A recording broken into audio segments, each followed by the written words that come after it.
जय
माऊली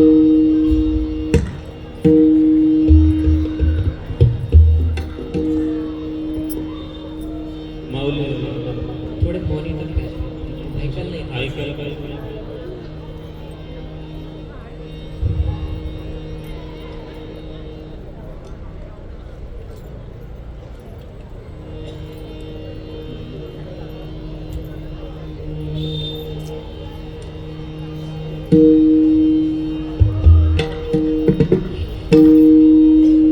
मनवनी शरण जावे सर्व भावे देवासे, सर्व भावे देवासे, सर्व भावे देवासे,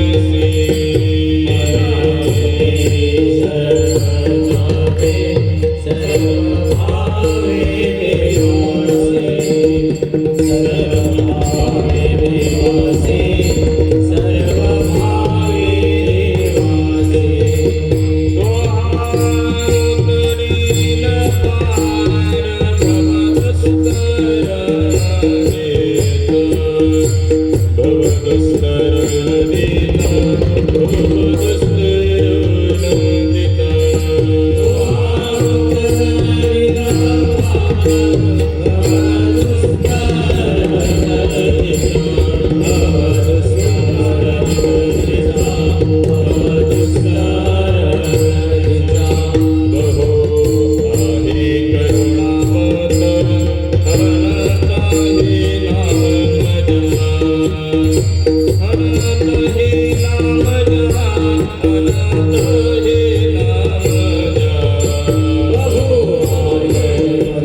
देवासी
मनवोनी शरण जावे, मनवोनी शरण जावे सर्व भावे देवासी, तोह उतरील पर भवदुस्तर नदीचा, बहु आहे करुणावंत अनंत हे नामज, तोहा उतरील पार भवदुस्तर नदीचा, तुका म्हणे साक्षी आले, तुका म्हणे साक्षी आले तरी केले प्रगट, तोह उतरील पार भवदुस्तर नदीचा, विठ्ठल विठ्ठल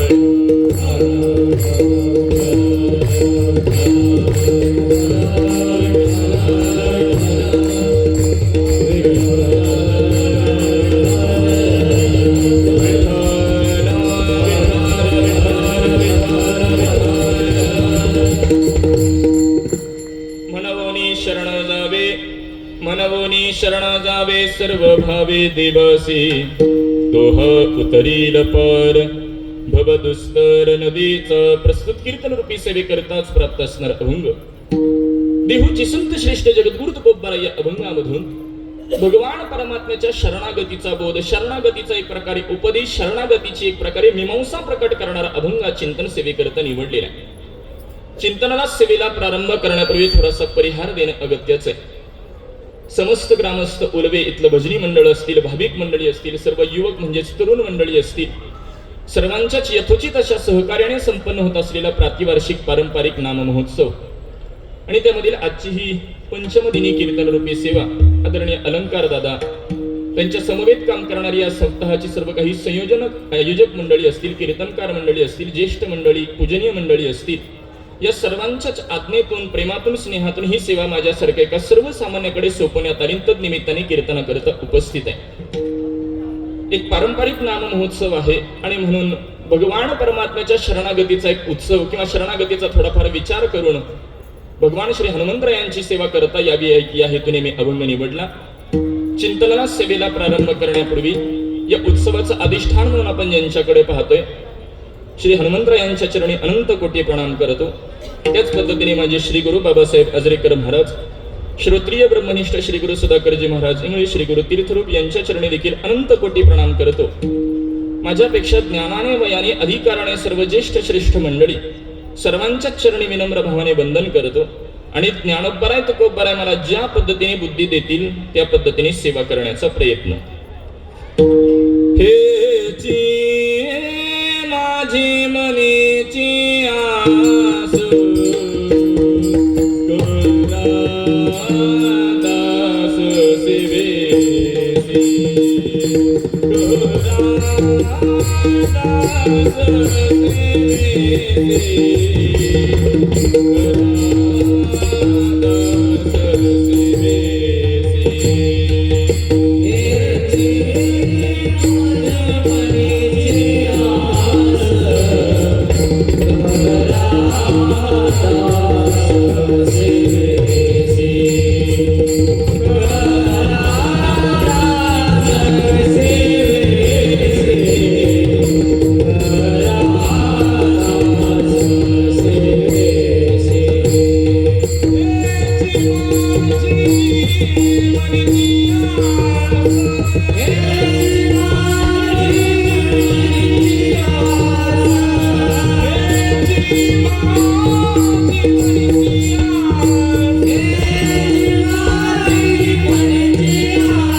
सर्व भावे देवासी तुहा उतरील पार भवदुस्तर नदीचा. वास्तविक इथं आल्यानंतर पंढरपूर ते इथपर्यंतचा प्रवास मंडप पाहिल्यावरच भाग गेला शीन गेला. आपल्या एक परमार्थिक वाटचाली करता एक उत्साह आणि म्हणून त्या उत्साह देखील आपला तो उत्सव देखील तेवढ्याच उत्साहामध्ये संपन्न झाला पाहिजे याकरता धडपड करणारी आणि आपल्या या परिसरामध्ये वैभवात परमार्थ करणारी आपण मंडळी आहात. पनवेल असेल, मुंबई असेल, डोंबिवली असेल या परिसरामध्ये वैभव संपन्न उत्सव संपन्न होतात आणि म्हणून त्यातलाच आपला हा उत्सव आहे. याला कारण आपलं अधिष्ठान हे सत्य आहे. कारण या उत्सवाला ज्यांचं प्रेरणास्थान लाभलेलं आहे असे परमपूजनीय नामदेवजी बाबा असतील, त्याच पद्धतीने ज्यांच्या कृपाशीर्वादाने हा उत्सव संपन्न होतोय ब्रह्मलीन सद्गुरू श्री परमपूजनीय गोपाळ बाबा महाराज असतील आणि त्याच पद्धतीने ज्यांच्या कुशल अशा मार्गदर्शनाने आणि उत्सव संपन्न होतोय असे आदरणीय हरिभक्तीपरायण गोविंद बाबा महाराज असतील. अशा अनेक साधू संतांच्या पदस्पर्शाने पावन झालेली आपली ही भूमी आहे आणि त्यांच्या कृपाशीर्वादाने हा उत्सव संपन्न होतोय. आणि तसं पाहायला गेलं आपल्या या परिसरामध्ये इकडे आल्यानंतर एक शिस्तीचा परमार्थ पाहायला मिळतो आणि म्हणून इथं सेवा करत असताना या परिसरात सेवा करत असताना एक प्रकारचा आनंद असतो. आणि म्हणून आपल्या या पूर्ण सद्गुरू परंपरेने तुम्हाला आम्हाला जो काही मार्ग सांगितला की भगवान परमात्म्याकडे आपण गेलं पाहिजे, मात्र ते कसं गेलं पाहिजे, त्याची शरणागती कशी पत्करली पाहिजे याचा थोडाफार विचार करून सद्गुरुरायांच्या माध्यमातून भगवंताला शरण जाता यावं या हेतूने मी हा अभंग निवडलेला आहे. चिंतनाकडे येतो, सर्वांच्या चरणी नतमस्तक होऊन. पहा, या अभंगामध्ये जगद्गुरु तुकोबाराय शरणागतीचा एक प्रकारे बोध करतायत म्हणजे उपदेश करतात. वास्तविक तसं जर पाहू लागलं आपण चिंतन करत असताना जगद्गुरु तुकोबाराय उपदेश करतात. म्हणजे उपदेश कशाला म्हटलं गेलं पाहिजे याची व्याख्या पाहणं गरजेचं आहे. एक, उपदेश कोणता करतात? शरणागतीचा उपदेश करतात. मग शरणागती देखील या पदावर काही अभंगाच्या भूमिकेतून चिकित्सा करणं गरजेचं आहे. उपदेश या पदाची जर आपण व्याख्या पाहू लागलो, शास्त्रामध्ये याची व्याख्या अशी प्रतिपादन केलेली आहे, सर्वज्ञाने अल्पज्ञानाला केलेला हितबोध याला उपदेश म्हणतात. मग महाराज पुन्हा सर्वज्ञ कोणाला बोलावं, अल्पज्ञ कोणाला बोलावं हा स्वतंत्र चिंतनाचा विषय. तरीही पटण्याकरता बोलायचं झालं तर एखाद्या वरिष्ठाने कनिष्ठाकरता हिताचं बोलणं, उद्धाराचं बोलणं, कल्याणाचं बोलणं याला उपदेश म्हणतात. मग सध्याच्या भाषेमध्ये महाराज वरिष्ठ कनिष्ठ हे देखील शब्द लोप पावले. म्हणून अगदीच व्यावहारिक बोलायचं झालं तर एखाद्या मोठ्या व्यक्तीने लहानाकरता कल्याणाचं बोलणं, हिताचं बोलणं, उद्धाराचं बोलणं याला उपदेश म्हटलं जातं. एखादा म्हणेल महाराज आम्ही प्रपंच करणारी मंडळी आहोत, दररोज कोणाला ना कोणाला तर आम्ही हिताचं सांगतोच, त्याला उपदेश नाही का म्हणता येत? तर त्याला उपदेश म्हणता येत नाही महाराज. याची कारणमीमांसा अशी दृष्टांताने पटवून देतो. एक गृहस्थ आहे, काहीतरी काम आटोपून घरी आलेला आहे आणि त्याचा मुलगा आणि दर्शनास येतो. त्या मुलाला सांगितलं जातं, अरे बाहेर जाऊन दुकानातून काडीपेटी घेऊन ये. तुमच्याकडे काडीपेटी म्हणतात का माचीस म्हणतात? माचीस समजेल तुम्हाला. बाहेर दुकानातनं जाऊन माचीस पेटी घेऊन ये. तो बाहेर जातो, काडीपेटी घेऊन येतो. माझा तुम्हाला प्रश्न आहे, ते माचीस आणण्यामध्ये त्याचे काही कल्याण आहे, उद्धार आहे की महाराज काही कोणत्याही पद्धतीचं हित आहे? कोणत्याही पद्धतीचं हित नाही, कल्याण नाही ना उद्धार नाही. मात्र वडील सांगणारे मोठे आहेत, मुलगा ऐकणारा लहान आहे, तरीही याला उपदेश म्हणता येत नाही. याला कारण मुलाचं त्यामध्ये हित नाहीये. वास्तविक आता ती माचीस म्हणजे काडीपेटी कशाला आणायला सांगितली त्यात विस्तार करत नाही, ते समजून जावा. म्हणजे मुद्दा इतकाच पटवून द्यायचा आहे की काडीपेटी माचीसची पेटी आणण्यामध्ये त्याचं कोणत्याही पद्धतीचं हित नाही, उद्धार नाही ना कोणत्याही पद्धतीचं कल्याण नाही. मात्र वडील सांगणारे मोठे आहेत, मुलगा ऐकणारा लहान आहे, याला उपदेश म्हणता येत नाही. याला कारण त्याचं त्यामध्ये हित नाही. आणि तुम्हालांचं हित, कल्याण आणि उद्धार करणारे केवळ आणि केवळ संत महात्मे. आणि म्हणून संतांचाच मोठेपणा पाहायचा झाला, अभंगामध्ये तुकोबाराय बोध करतात म्हणून तुकोबारायांचा मोठेपणा विचारात घेतला तर महाराज प्रतिपादन करतात, अनुरेनुया थोकडा तुका आकाशा एवढा. तुकोबारायांची तुलना कोणासोबत करतात? तुका आकाशा एवढा. मला सांगा, आकाश किती मोठा आहे? आकारमानात सांगता येतं का? एवढा आहे, तेवढा आहे. आकाश नावाचा व्यक्ती सांगता येईल किती मोठा आहे, मात्र आकाश किती मोठा आहे आकारमानात सांगता येत नाही. त्याच्यासाठी आपण पद वापरतो की ते व्यापक आहे. आणि वेदांतामध्ये तत्वाबाबत विचार मांडत असताना विधेय विशेषण आणि निषिद्ध विशेषण मांडली. त्यामध्ये विधेय विशेषणाचा विचार मांडत असताना जे व्यापक आहे त्याला ब्रह्म असं संबोधलं जातं. म्हणजे जगद्गुरु तुकोबाराय आणि ब्रह्म भिन्न नसून एकच आहेत. म्हणजे सगळ्यात व्यापक असणारे तुकोबाराय आदी संत महात्मे आणि तुम्ही आम्ही जीव सगळ्यात लहान म्हणून तुम्हालांच्या कल्याणाचं, हिताचं, उद्धाराचं तुकोबाराय आदी संत महात्मे जे काही प्रतिपादन करतात त्याला बोलतात उपदेश. विठ्ठल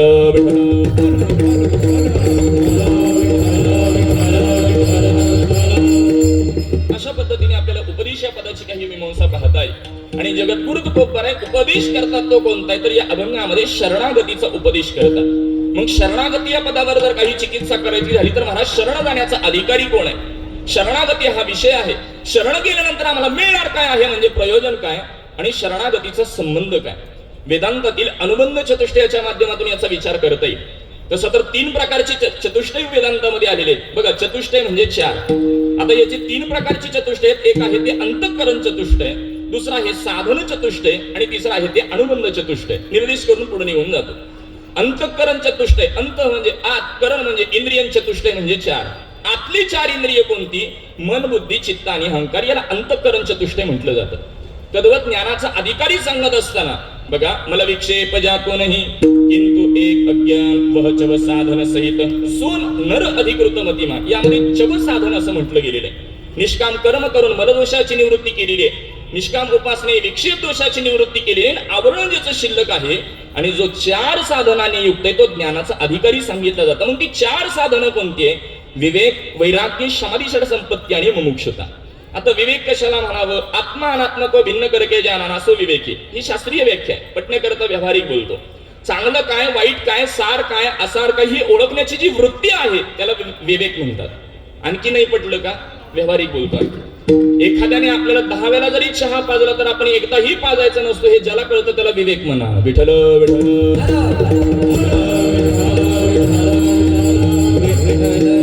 चहा पिण्याचा माझा आग्रह नाही बरं, पटण्याकरता फक्त उदाहरण दिला. वैराग्याचा विचार केला, इहलोकापासून ब्रह्मलोकापर्यंत मानलेल्या अनुकूल भोगांचा त्याग याला वैराग्य म्हटलं जातं.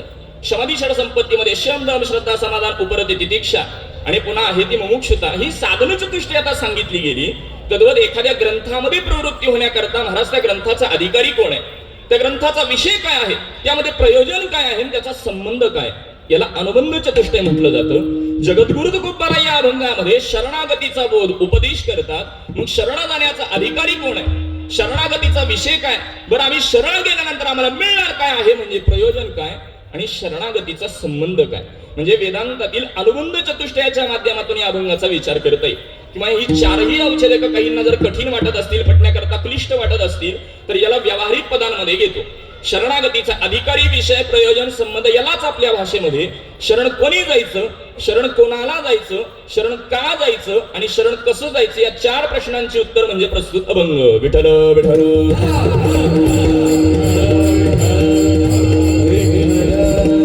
4 प्रश्न लक्षात राहू द्या. मी पुन्हा पुन्हा अवलोकन करणार आहे आणि श्रोत्यांकडून मला उत्तर आलं पाहिजे.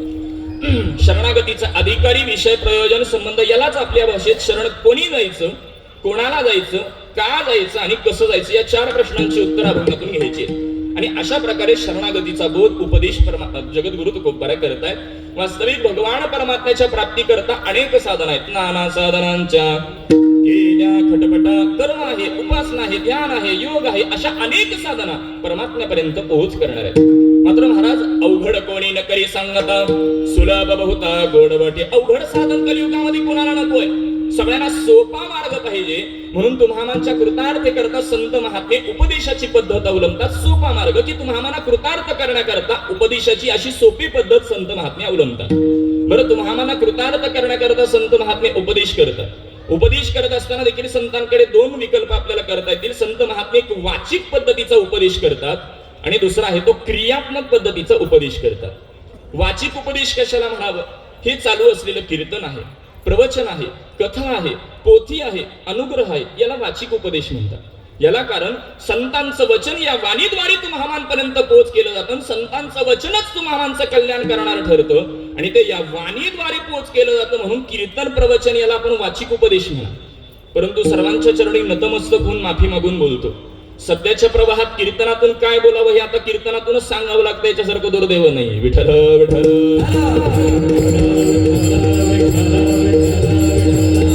माझं तितका अधिकार नाही, मात्र माझे गुरुजी थोडस पुढे जाऊन बोलतात. कीर्तनामध्ये काय बोललं गेलं पाहिजे, जीवाला जीवनाचं सार कळेल हे कीर्तनात बोलावं. जीव परमधामापर्यंत केव्हा पोहोचेल, त्याच्या जीवनातील आत्यंतिक दुःखाची निवृत्ती कशी होईल हे कीर्तनात बोललं गेलं पाहिजे. वास्तविक तसा जर विचार केला तर महाराज आमचे गुरुजी म्हणतात, थोडं परखड आहे, काहींना पटणार नाही. मुद्दा एवढाच पटवून द्यायचा आहे मला की सासू सुनांच्या म्हणजे प्रापंचिक गोष्टी ऐकण्याकरता टीव्हीवर अनेक माध्यम आहेत. कीर्तन त्यासाठी खर्च करू नये. विठ्ठल विठ्ठल. एवढाच पटवून द्यायचा आहे वाचिक उपदेश. संत महात्म्यांचं वचनच तुम्हामांचं कल्याण करणारं ठरतं. ते या वाणीद्वारे पोहोच केलं जातं, ते कीर्तन प्रवचनाच्या माध्यमातून. म्हणून याला वाचिक उपदेश म्हणतात. बरं, वाचिकामध्ये देखील 2 विकल्प करता येतात. संत महात्मे सहज पद्धतीने वाचिक उपदेश करतात एक, आणि दुसरा आहे तो अट्टहासपूर्वक वाचिक उपदेश करतात. सहज बोलणे हित उपदेश करुणी सायासी शिकविती. संत महात्मे सहज बोलत बोलत हिताचं बोलतात आणि अट्टहासपूर्वक देखील सांगतात. हकारोणी सांगे तुका नाम घेता राहू नका, किंवा सांगतो तुम्हासी भजारे विठ्ठला, किंवा लागोनिया पाया विनवितो तुम्हाला. तुकोबारायांचा आपण अधिकार पाहिला, तेच तुकोबाराय लागून या पाया बोलतात. याला कारण त्यांच्या अंतःकरणामध्ये तळमळ आहे. तुम्हामांना कृतार्थ करावं, परमधामापर्यंत पोहोचवावं, म्हणून अट्टहासपूर्वक संत महात्मे सांगतात. याला अट्टहासपूर्वक वाचिक उपदेश म्हणा. मात्र यातला सिद्धांत असा आहे महाराज, संत महात्मे सहज जरी तुम्हामान करता काही बोलले किंवा अट्टहासाने जरी काही बोलले तरी परिणाम कायम आहे, हा सिद्धांत आहे. बघा, मी पुन्हा एकदा अवलोकन करतो. संत महात्मे सहज जरी प्रतिपादन केलं काही तरी तुम्हामान करता, किंवा अट्टहासाने जरी काही बोलले तरी परिणाम कायम आहे, हा सिद्धांत आहे. पटवून देतो एक दृष्टांताने. एखाद्याने मुद्दामून दुसऱ्याला त्रास व्हावा म्हणून विंचू काहीतरी पकडला. आता काही मंडळी दुसऱ्याला त्रास देण्याकरताच आलेली असतात, तो भाग सोडून द्या. विंचू काहीतरी पकडलेला आहे, त्याची बूट चप्पल कशामध्ये तरी तो ठेवला मला सांगा, मुद्दामून विंचू ठेवला आणि त्यांनी एखाद्या वेळेला दंश केला, त्यावेळेला वेदना जास्त होतात का चुकून विंचवाने दंश केल्यावर वेदना जास्त होतात? तुमच्याकडे विंचू माहित नाही का? एवढे गंभीर नका हो, थोडा संवाद राहू द्या. उदाहरण नाही पटलं तर बदलून मांडतो. तुमच्याकडे अगरबत्ती मुद्दामून पोळवल्यावर जास्त पोळते का चुकून पोळल्यावर जास्त पोळते? अगरबत्ती मुद्दामून पोळू द्या किंवा चुकून पोळू द्या, परिणाम तद्वत संतांनी सहज तुम्हाला करता काहीतरी बोलू द्या किंवा अट्टहासाने बोलू द्या, परिणाम मात्र कायम आहे. विठ्ठल विठ्ठल.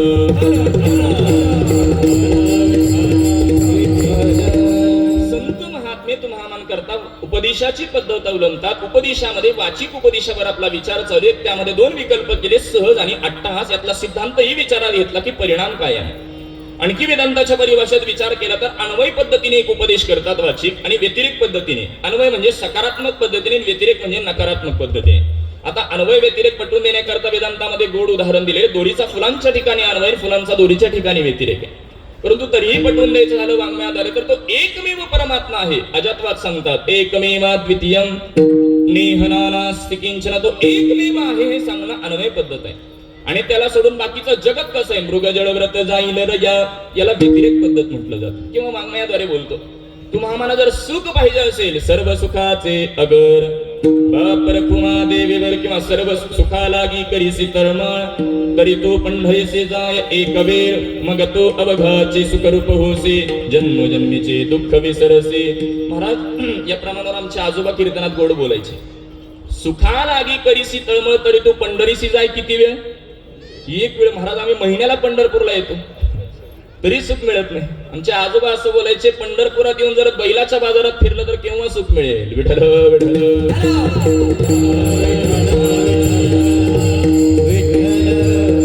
एकमेव सुखाचा दाता आहे हे सांगणं अन्वय पद्धत आहे. आणि त्याच्याशिवाय सुखच मिळू शकत नाही. ते नेहमी न जीवा सुख नोहे, नकारात्मक पद्धत. व्यतिरेकाचा इथे एक विचार करता येईल अशा पद्धतीने. किंवा व्यतिरेके करता नाथ महाराजही बोलतात, भक्ती प्रेमामी ज्ञान नको देवा नको म्हणतात, म्हणजे निषेध नाही तोंडवत. भक्ती प्रेमाशिवाय नको म्हणजे त्याच्या सहित ते हवं, याला व्यतिरेक पद्धत म्हणतात. असा अन्वय व्यतिरेक वाचिक उपदेशाचा एक विचार करता येईल. मात्र संत महात्मे महाराज वाचिकापेक्षा क्रियेला महत्व देतात. संत महात्म्यांकडे बोलणं कमी आणि आचरण जास्त आहे. बघा, संतांकडे बोलणं कमी आणि आचरण जास्त आहे. तुम्हालांकडे बोलणं जास्त आणि आचरण कमी म्हणू का नाहीच म्हणू? आम्हालाही वाटतं आमच्यासारखे कीर्तनकार आम्हीच, पण 2 तासाचं बोलणं घडतं महाराज. आमच्या उरलेल्या 22 तासाचा कोणी विचार करत नाही. मात्र संतांचा विचार केला तर तैसे संत जगे क्रिया करुणी दामिते अंगे, किंवा आम्ही वैकुंठ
वासी.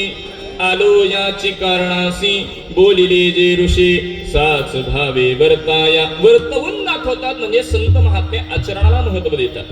किंवा आपण जे अभंग आता विचारात घेतला तैसे संत जगी या अभंगामध्ये दृष्टांतही देत आहेत तुकोबार आहे. अर्भकाचे साठी पंते हाती धरिली पाठी. अर्भक म्हणजे एखादा लहान बालक आहे. शाळेमध्ये गेल्यानंतर शिक्षकांचं संपूर्ण ग्रॅज्युएशन जरी कंप्लीट झालेलं असेल तरी शिक्षक मंडळी त्याला पाटी पेन्सिल घेऊनच शिकवतात.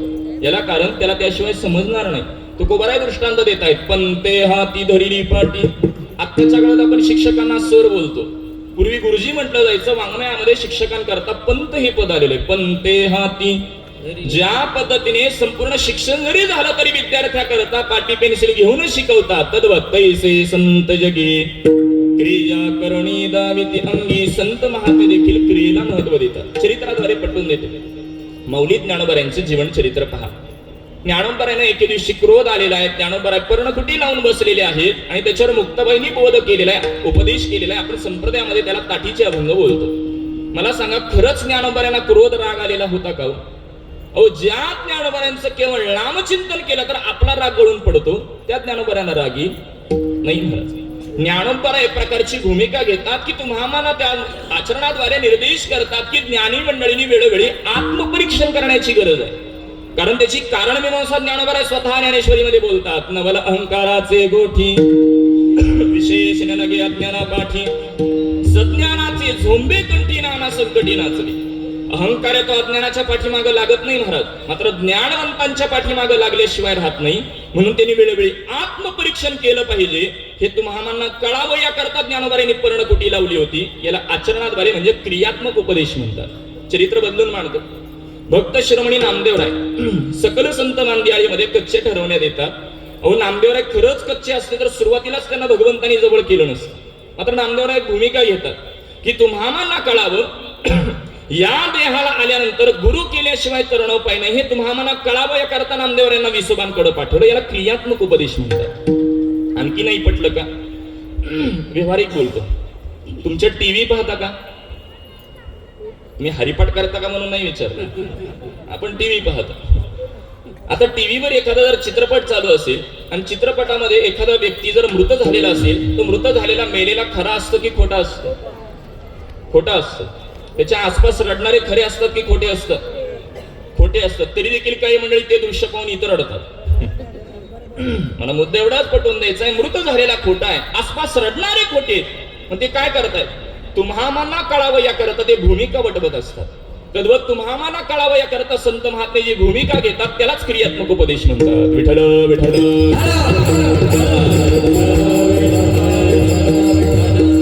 संत महात्मे वाचिकापेक्षा आचरणाद्वारे म्हणजे क्रियात्मक उपदेश करतात. बरं, क्रियेद्वारे करत असताना देखील अधिकार तैसा कर उपदेश किंवा अधिकार तैसा दवेल मार्ग दोन्ही अभंग विचारात घेता येतील. संत महात्मे आचरणाद्वारे बोध करतात आणि समोरचा जसा अधिकारी आहे. मग वेदांतामध्ये 3 प्रकारचे अधिकारी सांगितले. उत्तम अधिकारी, मध्यम अधिकारी आणि कनिष्ठ अधिकारी. यावरून 9 विकल्प करता येतात. उत्तम उत्तम उत्तम मध्यम उत्तम कनिष्ठ मध्यम उत्तम मध्यम मध्यम मध्यम कनिष्ठ कनिष्ठ उत्तम कनिष्ठ मध्यम कनिष्ठ कनिष्ठ. विठ्ठल विठ्ठल. उत्तम कशाला म्हणावं? मध्यम अधिकारी, कनिष्ठ अधिकारी कोणाला म्हणावं? आता यामध्ये शिवसंततीच्या नावाचा राजा आहे. वेदांताद्वारे फार कठीण वाटत वाटेल म्हणून ज्येष्ठ कीर्तनकार मंडळी याकरता गोड उदाहरण द्यायचे. उत्तम अधिकारी, मध्यम अधिकारी, कनिष्ठ अधिकारी करता दृष्टांत असा असायचा की या व्यवहारामध्ये जीवन जगताना 3 प्रकारच्या अंतःकरणाची मंडळी असतात. पहिलं अंतःकरण कापुराच्या अंतःकरणाची काही मंडळी असतात. मला सांगा, कापुराचा आणि अग्नीचा संबंध झाला, कापूर किती तासाने पेढ घेतो? तुमच्याकडे तास लागतो का? तुम्ही मला लवकर उत्तर द्या. ज्ञानोबा दृष्टांत घेत आहेत. कापुराची माती उजळली ज्योती. उजळली पाठ आहे बरं, उजळला नाही. उजळली ज्योती ठाईच समाप्ती. ज्ञानोबा दृष्टांत का घेतात? कारण सिद्धांत प्रकट केलाय. साधुबोध झाला. ज्ञानोबा बोलत नाही साधू बोध होईल, झाला बोलतात. साधू महात्म्यांच्या, गुरु महात्म्यांच्या मुखातून एखादं वचन बाहेर पडेपर्यंत अवकाश का ना वचनाची भेटी. सरिसाची पै किरीटी वस्तू होणी उठी कमन एकच. अहो, ज्या पद किंवा महाराज देखील म्हणतात सत्वर उच्चार प्रल्हादी बिंबला. मुखातून एखादं वचन बाहेर पडता क्षणी आणि तो कानाचा स्पर्श झाल्याबरोबर क्षणार्धात तो कृतार्थ होतो. जसा कापूर क्षणार्धात पेढ घेतो तद्वत उत्तम अधिकारी क्षणार्धात कृतार्थ होतो. उत्तम अधिकारी कापुराच्या अंतःकरणाची मंडळी, मध्यम अधिकारी गौरीच्या अंतःकरणाची मंडळी असतात. गौरी कळते ना इकडे, काय म्हणतात आपल्याकडे, शेल्ली, गौरी कळते ना पण. नाहीतर कसं ग्रामीण भागात नाही पटवून द्यावं लागत, शहरात द्यावी लागते, कारण वर्षातून एकदाच असते. गौरीचा आणि अग्नीचा संबंध झाला. मला सांगा, गौरी पेड घेते का? पेड घेत नाही. बरं विजते का? विजत नाही. त्याला काय म्हणतात? हा, दुटतात. आमच्याकडे पंढरपूरमध्ये त्याला धुपसत बसणं बोलतात. थोडस माफी मागून बोलू, बऱ्यापैकी परमार्थात आपला असंच चालू आहे, धड पेटही घेत नाही, विजतही नाही.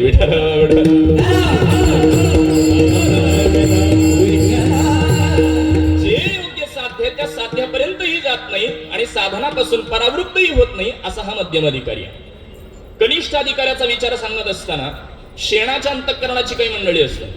शेणाचा या अग्नीचा संबंध झाला, शेण पेड घेतं का महाराज? नाही, ते उलट काडीलाच विजवतं. या अधिकाराची मंडळी सांगणाऱ्यालाच गप्प करतात.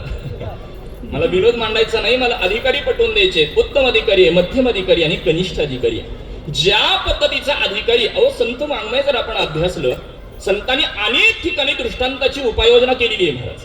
वास्तविक उत्तम अधिकाऱ्याला दृष्टांताची आवश्यकताच लागत नाही, कारण त्वरित बोध होतो. तरीही दृष्टांताची महाराजांनी उपाययोजना केलेली आहे. कारण मी मांसा नेमकी काय, कारण संतांसमोर सगळेच उत्तम अधिकारी जातात असं नाही. बघा, संतांनी दृष्टांत दिलेले आहेत. रज्जू सर्पाकार भासयले जगदंबर. रज्जू सर्प किंवा नाथ महाराजही बोलतात, शुक्तीवरी रजत पाहता डोळा दिसे. शुक्ती रजत, स्थाणू पुरुष, रज्जू सर्प.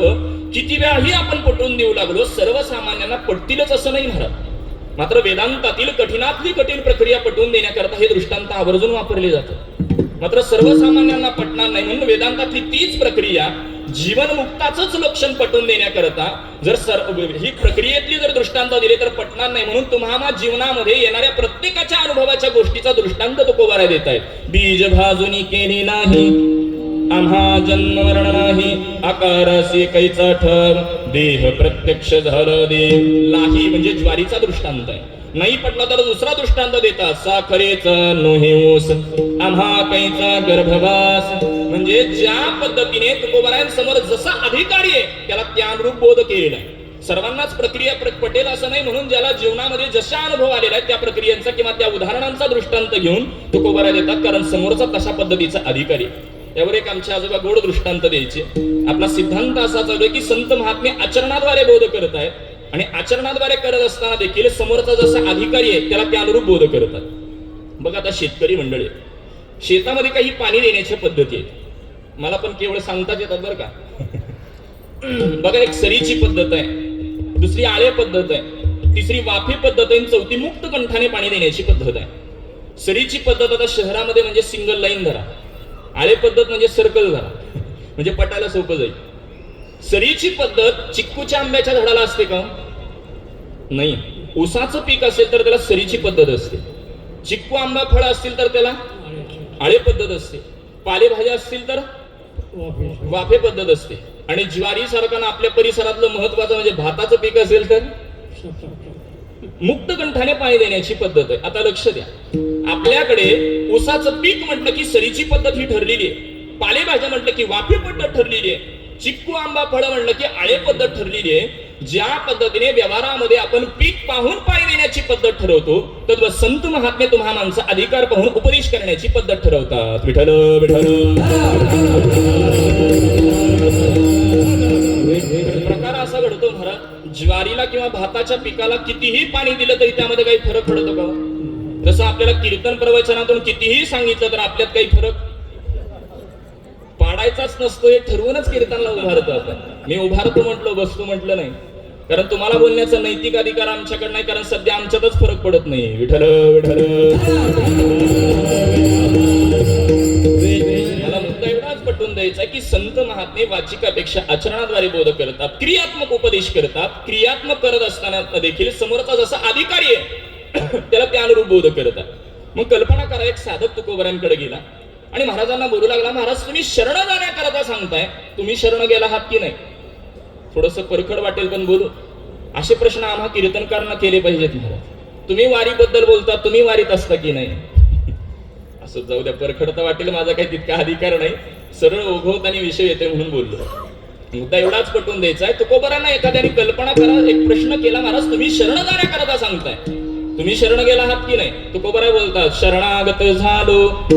झालो म्हणजे भूतकाळ मी शरण गेलेलो आहे आणि त्याचा परिणामही बोलतात ते नेहमीपणा मुकलो. आणि म्हणून तो हा मन करताय एका पदाची उपाययोजना करतायत तुकोबराय. आल्यानो संसारा उठा मेघ करा. आल्यानो संसारा उठा मेघ करा. आल्यानो संसारा उठा मेघ करा. आल्यानो संसारा उठा मेघ करा.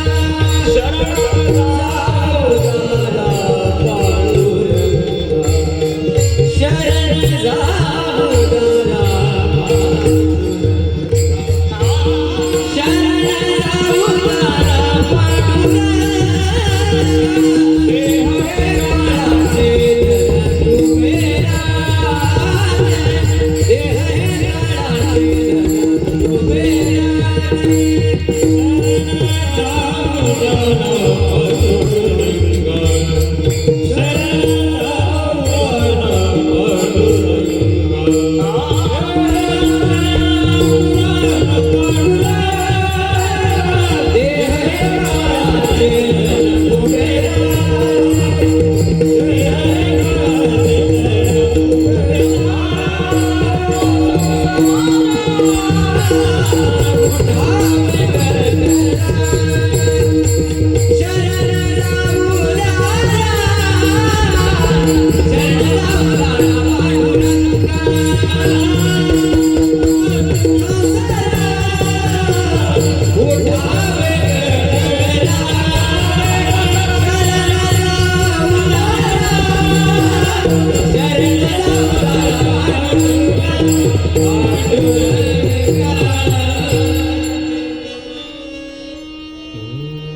आल्यानो संसारा उठा वेग करा किंवा आलिया संसारा कसाही पाठभेद असेल.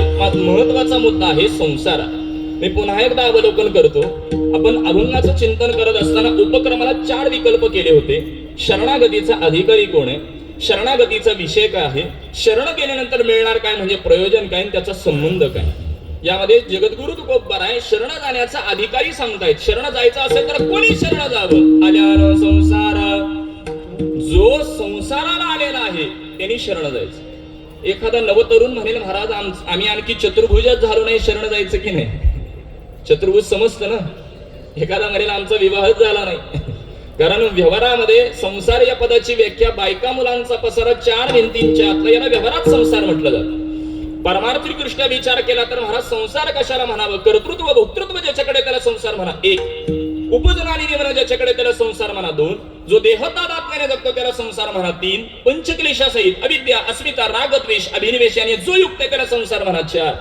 नवे भगवद्गीता 15व्या अध्यायाच्या पहिल्या श्लोकामध्ये विचार म्हणते ऊर्ध्वमूलम शाखम अश्वत्थम प्राहुरव्यम छंदांसी पर्णानि यस्तं वेद स वेदविद ऊर्ध्वमूलम अधशाखम. ज्याचं स्वरूपच उलट आहे त्याला संसार बोला. एखादा म्हणेल महाराज वयाची 75वी चालू आहे आणखी संसार उलटा वाटत नाही, तुम्ही काय सांगता. मी नाही भगवद्गीता बोलते ऊर्ध्वमूलम. पटवून देतो. आम्हाला गुरुजी गोड दृष्टांत देत असतात पटवून देण्याकरता. आपल्याकडे एखादं वृक्ष आहे. ते वृक्ष वाढण्याकरता आपण खाली मुळाला पाणी देतो की वर पाना फुलांना. खाली मुळाला पाणी दिल्यावर ते वृक्ष वाढतं कुठं, वरती वाढतं. देहरूपी वृक्ष वाढण्याकरता खाली पायावर पाणी टाकता की वर मुखात. तुमच्याकडे पद्धत वेगळी आहे का. वर मुखात टाकतो आणि हा वाढतो कुठं, यालाच उलटा म्हणतात.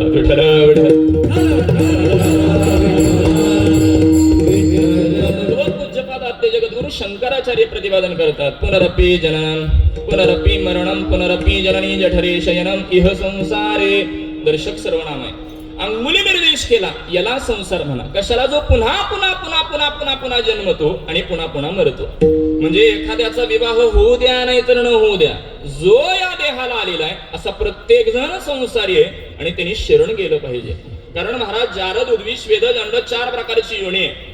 वास्तविक आता सायन्सले त्याला 3 प्रकारामध्ये विभागलं, जलचर भूचर आणि खेचर. 84 लक्ष प्रकार संत महात्म्यांनी मांडलेले आपल्याला विचारवाङ्मयामध्ये विचारात घेता येतील. मुद्दा इतकाच आहे की एवढी योनी प्रकार असले तर याची देही घडे किंवा याची जन्मी घडे कसाही पाठ असेल, भगवंताच्या भजनाचा सेवायाम सेवेचा अधिकार, भक्तीचा अधिकार, वारीचा अधिकार केवळ याच देहाला आहे.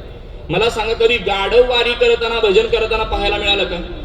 याचा अर्थ जे वारी भजन करत नाहीत त्यांना मला गाढव बोलायचं नाही. भगवंताच्या भजनाचा अधिकार, वारीचा अधिकार केवळ आणि केवळ याच देहाला आहे. म्हणून शरण जायचं कोणी? जो या देहाला, अशा प्रत्येकाने त्या परमात्म्याला शरण गेलं पाहिजे. पहिल्या प्रश्नाचं उत्तर, शरण जाण्याचा अधिकारी कोणी शरण जायचं? जो देहाला आला. दुसऱ्या प्रश्नाचं उत्तर, बरं महाराज शरण जायचं कोणाला आणि शरण जाण्याचा बोध आणखी कोण करत की नाही? महाराज बोलतात, वेद अनंत बोलिला अर्थ येतुकाची साधिला. कोणाला शरण जायचं? विठोबासी शरण जावे निज निष्ठाना गावे. का विठोबाला शरण जायचं? कारण ऐका यशस्वी औदार्य ज्ञान वैराग्य ऐश्वर्य हे साही गुणमर्य वसती जेथ. म्हणून तो भगवंत किंवा षडगुण ऐश्वर्य संपन्न एक भगवंत चेजान किंवा विटेवरी ज्याची पाऊले समान तोची एक दान शूरदाता. महाराज तो एकमेव परमात्मा आहे. षडगुणाने संपन्न असलेला, समचरण असलेला, दानशूर असलेला तो एकमेव परमात्मा आहे. आणि म्हणून त्या विठोबाला शरण जायचं. दोन प्रश्नांची उत्तर मिळाली. कोणते दोन प्रश्न? शरण कोणी जायचं, शरण कोणाला जायचं. कोणी जायचं याचं उत्तर की आपण जे देहाला आलेले अशा प्रत्येकाने. आणि कोणाला जायचं? तर विठोबासी शरण जावे. मात्र तिसरा प्रश्न, महाराज शरण आम्ही का जायचं? तुम्ही सांगावं आम्ही ऐकावं, तो काळ आता गेला निघून. का आम्ही शरण जायचं? तर भगवद्गीता उत्तर देते, त्वमेव शरणं गच्छ सर्वभावेन भारत तत्प्रसादात् पराम शांतीं स्थानं प्राप्स्यसि शाश्वतं. ज्याला जीवनामध्ये शाश्वत शांती हवी आहे, परमानंदावर आरूढ व्हायचं आहे, अत्यंतिक दुःखाची निवृत्ती करायची आहे, परमधामापर्यंत जायचं आहे, त्यांनी शरण गेलं पाहिजे. त्यावेळी महाराज म्हणतात, जो मज होय अनन्य शरण त्याचे निवारी मी जन्म मरणाची एरझार चुकवायची. परंतु महाराजांनी इथं केवळ शरण पद वापरलेलं नाही. महाराज अनन्य शरण. अनन्य कशाला म्हणायची? शास्त्रामध्ये व्याख्या अशी आहे, अन्याश्रणाम त्याग हा अनन्यता. पटवून देतो अनन्यता. मासा पाण्याशी एवढा अनन्य असतो, तो मासा पाण्यातनं काढून तुपात टाका, तुपही द्रव पदार्थ उलट क्वालिटीचा आहे महाराज. मात्र माशाचा पाण्याशी संबंध संपला की मासा आपले प्राण सोडतो पण दुसऱ्याची संगत करत नाही. तेवढा अनन्य त्या परमात्म्याला गेलं पाहिजे. विठ्ठल विठ्ठल.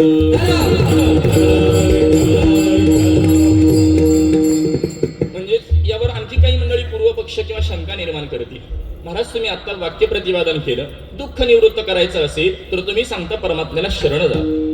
मात्र आम्ही नित्याने प्रपंचामध्ये दररोज कोणत्या ना कोणत्या तरी मार्गाने त्या परमात्म्याला शरणच जातो.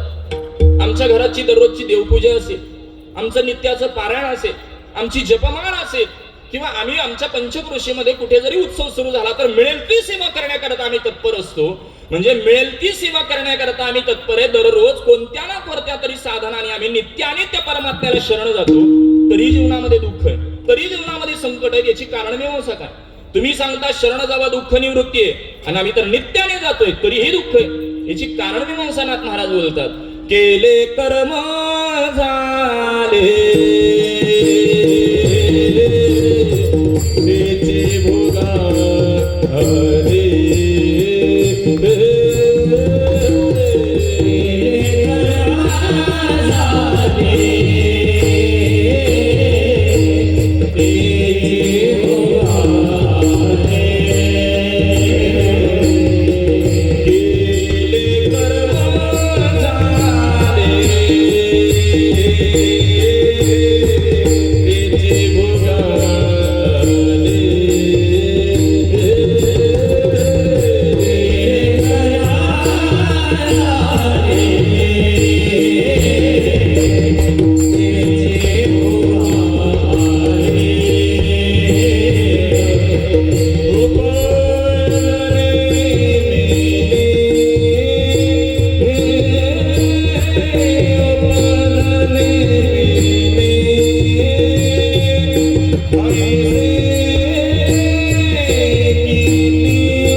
केले कर्म झाले पेची भोगा आले उपजले मेले ऐसे किती.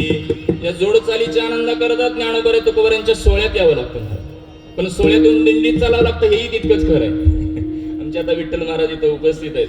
वारीमध्ये आमची नित्याने भेट होती, पूर्वीचा संपर्क, अनेक मंडळी तो वारीत चालणारी आहेत. परंतु वारीत एक ज्येष्ठ कीर्तनकारांचं म्हणणं आहे, मी नेहमी बोलतो की ब्रह्मलीन सद्गुरु श्री भोसरीकर मौलींचं ते वाक्य सांगत असत की मौली असं म्हणायचे म्हणे की त्यावेळेला देखील ज्ञानोबा तुकोबाऱ्यांना माहिती होतं की बरीच मंडळी दिंडीतलं भजन आणि भजनातला आनंद सोडून 5-5, 10-10 किलोमीटर पुढे चालतात.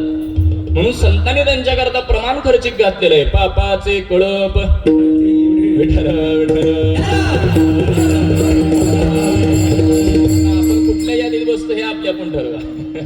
परंतु महाराज बोलतायत केले कर्म झाले पेची. मला सांगा, नाथ महाराजांना बोलता आलं असतं केले कर्म झाले ते भोग आले.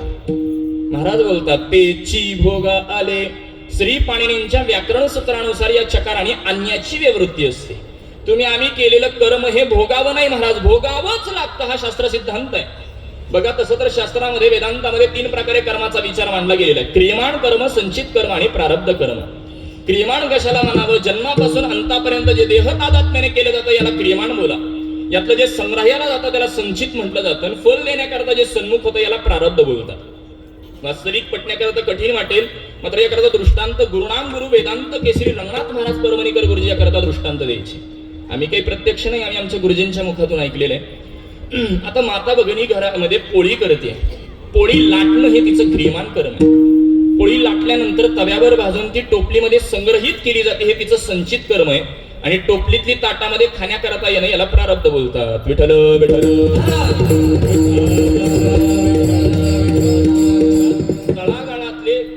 तळागाळापर्यंत वेदांतातले कठीणातले कठीण सिद्धांत त्यांनी पोहोच केले, म्हणून समाजाने त्यांना पदवी बहाल केली वेदांत केसरी. आम्हीच पत्रिकेत टाकायला लावलेली पदवी नाही महाराज ती, समाजाने पदवी बहाल केलेली आहे ती. असो केले कर्म झाले त्याची भोग आली. भगवद्गीता बोलते ज्ञानाग्नी सर्व कर्माणी भस्मसात पुरते तथा ज्ञानरूपी अग्नीमध्ये 2 कर्माचा नाश आहे. एक आहे ते क्रियमाण आणि दुसरं आहे ते संचित. मात्र प्रारब्ध हे तुम्हाला प्रत्येकाला भोगावंच लागतं हा सिद्धांत आहे. पटवून देतो. श्रीमद भागवत महापुराणामध्ये भीष्माचार्य शरपंजरी म्हणजे बाणाच्या शय्येवर आहे आणि भगवान परमात्म्यासोबत संवाद करतात. भगवंता, संपूर्ण आयुष्य धर्म आणि सत्तेने आचरण केलं तरीही ही स्थिती मला भोगावी लागते, याला कारण काय? परमात्मा म्हणतात तो तुमच्या कर्माचा भोग आहे. महाराज भीष्माचार्य इच्छामरणी होते, नवीन युंजान योगी होते. स्वतःच्या भूतभावी वर्तमानाचं त्यांना ज्ञान होतं. संपूर्ण जन्म तपासून पाहिला एकदाही चुकले नव्हते. भगवंत बघा, ही जर संधी भगवंताने आपल्याला दिली तर आपली एकही बरोबर गोष्ट भेटणार नाही, ही आपली परिस्थिती आहे. मात्र भीष्माचार्य आत्मविश्वासाने बोलतात एकदाही चुकलो नाही. परमात्मा बोलतात जरा मागचे जन्म तपासा.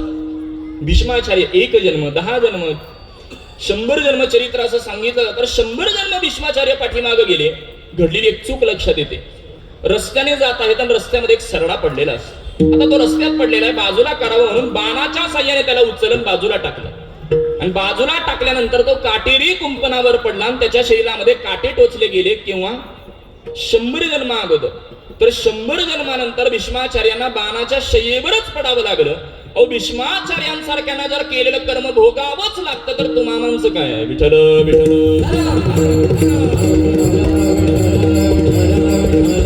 एखादा म्हणेल महाराज आम्हाला जर भोग मिळणारच आहे, आमच्या वाटेला जर दुःख येणारच असेल तर आम्ही भक्ती करावी का न करावी असा एक शंका किंवा ही एक पूर्वपक्ष निर्माण होईल की तुम्ही सांगता भक्ती करा, मात्र आमच्या वाटेला जर भोग येणार असेल, दुःख येणार असेल तर या भक्तीचा काय उपयोग? महाराज अध्यात्मामध्ये लक्ष नाही, प्रारब्ध भोगावं लागतं. भक्तिशास्त्र याच्या पुढे नाथ महाराजच बोलतात एका जनार्दनी भोग प्रारब्धाचा हरी कृपे त्याचा नाश झाला. परमात्म्याची कृपा झाली तर प्रारब्ध संत म्हणजे त्याच्या वेदना परमात्मा आपल्यापर्यंत पोहोचू देत नाही. मात्र त्याच्याकरता त्याची भक्ती करावी लागते, तेव्हा त्याची कृपा होते आणि त्यावेळेला त्याच्या वेदना पोहोचत नाही. आपलं घडतं असं आपण भक्ती करतो थोडी दाखवतो. मात्र तुम्ही कबूल केलं तर मला बरं आहे. एखादा गृहस्थ काशी सारख्या क्षेत्राकडे जाऊन आला तर तो जाऊन आल्यावर आयुष्यभर सांगत फिरतो मी 5 वेळेला काशी केली. काशीला जाऊन आलो एवढाच अर्थ घ्या. म्हणजे तसं तर केलेलं पुण्य दुसऱ्याला सांगून ते क्षय होतं, परंतु मनुष्याचा गुणधर्म आहे.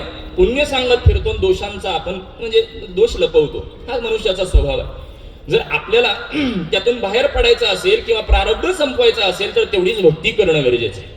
पटवून देतो गोड दृष्टांत आम्हाला गुरुजी देत असतात. एक बाजारपेठे धरून चाल आणि त्या बाजारपेठेमध्ये एक व्यापारी आहे, त्याचं भलं मोठं असं दुकान आहे, वाडा आहे आणि तो काही कामानिमित्त बाजारपेठेतून बाहेर पडलेला आहे. थोडा कालावधी जातो, धावत पळत मागून नोकर येतो आणि तो बोलू लागतो, मालक आपला दुकान पेटलेलं आहे, वाडा पेटलेला आहे. शब्द कानावर पडता क्षणी तो दुकानाचा मालक घराकडे त्या वाड्याकडे धाव घेतो. प्रत्येक जण त्या दुकानाला वाड्याला लागलेली अग्नी आटोक्यात आणण्याचा प्रयत्न करत असतं.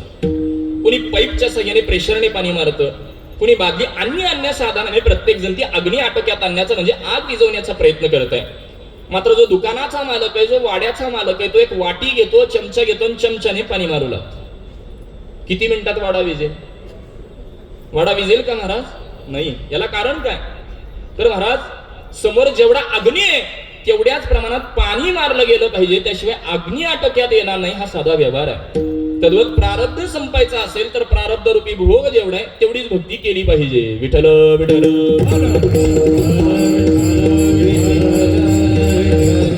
तुम्हाला वाटत असतं आम्ही भक्ती करतो, मात्र आपण शरण जातो ते विकारांना, अपेक्षा आनंदाची ठेवतो. आपण शरण जातो तो विषयांना.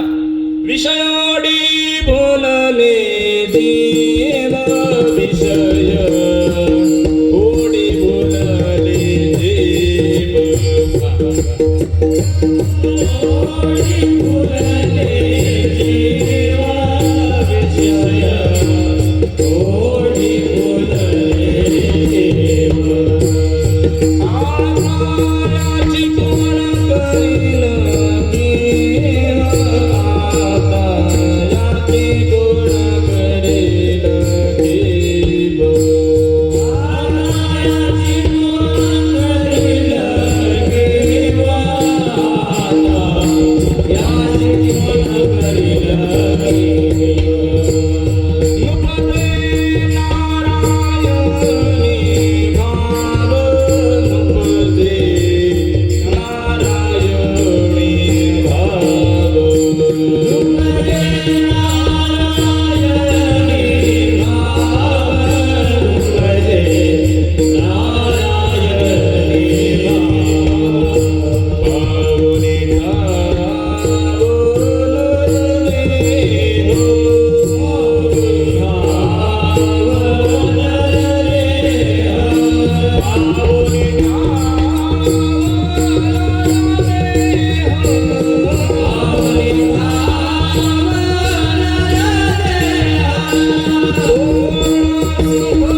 नरदेह. या विषयांना आपण शरण जातो ना, अपेक्षा आनंदाची ठेवतो. हे विषय कसे ज्ञानोबा बोलतात, हे विषय तरी कैसे रोहिणीचे जळ जैसे का स्वप्नीचे आभासे भद्र जाती. किंवा दोन दृष्टांत देतात. विषयाचे समसुख बेगडाची बाहुली अबराची सावली जाईल रया.